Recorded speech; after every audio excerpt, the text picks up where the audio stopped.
తెలంగాణలో మైనార్టీల సంక్షేమం కేవలం బీఆర్ఎస్ ప్రభుత్వంతోనే సాధ్యమవుతుందని ఎమ్మెల్యే ముఠా గోపాల్ తెలిపారు. గోలక్పూర్లోని అంజుమన్ స్కూల్ ప్రాంగణంలో మాజీ ఎమ్మెల్యే సలీం ఆధ్వర్యంలో ఏర్పాటు చేసిన ఉచిత బ్లాంకెట్ పంపిణీ కార్యక్రమంలో ఆయన ముఖ్య అతిథిగా పాల్గొన్నారు. గత కేసీఆర్ ప్రభుత్వం అన్ని వర్గాల అభివృద్ధిని దృష్టిలో ఉంచుకుని అనేక పథకాలను ప్రవేశపెట్టిందని గుర్తు చేశారు. కానీ ప్రస్తుత కాంగ్రెస్ ప్రభుత్వం అధికారంలోకి వచ్చి 2 ఏళ్లు దాటుతున్నా ఎన్నికల సమయంలో ఇచ్చిన ఈ ఒక్క హామీని కూడా నెరవేర్చలేదని ఆయన విమర్శించారు. పేద ప్రజల కోసం మాజీ ఎమ్మెల్సీ సలీం చేస్తున్న సేవా కార్యక్రమాలను ఎమ్మెల్యే ముఠా గోపాల్ ఈ సందర్భంగా ప్రశంసించారు. సమాజంలో ఉన్నత స్థితిలో ఉన్న ప్రతి ఒక్కరూ పేదలకు చేయూతనిచ్చేందుకు ముందుకు రావాలని ఆయన పిలుపునిచ్చారు.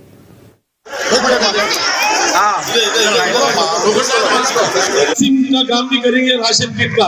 जितने लोग आना चाहते हैं यहाँ पर एक दरखास्त यहाँ पर सब दिलबर साहब के थ्रू जो है ना लाके दीजिए। आप लोग निजाम साहब है, सब चले हैं और भी कुछ भी परेशानी है आप लोग की तो हम बराबर सपोर्ट करेंगे इंशाल्लाह, क्योंकि हमारे को जो है अल्लाह दे रहा तो हमारे लिए नहीं दे रहा, सब गरीब आवाम को भी तकसीम करने के लिए दे रहा हूँ, क्योंकि हम एक जरिया है, हम हमारे जेब से पैसे नहीं दे रहे, ये अल्लाह दे रहा, हम दे रहे हैं आप लोगों को। तो इंशाल्लाह ताला आप लोगों के साथ हम हैं, क्योंकि मैं यहाँ से तरफ हमारा मुसलमान में जो मेरे भी अवाम लेडीज रहते, अवाम में खवातीनों को शादी के बारे में पूरे पैसे लेके गए, 2000-3000 नहीं, शादी का पैसे पूरे मैं खुद भर के पूरे खत्म के हिसाब बताए, वो बहुत खुशी की बात है।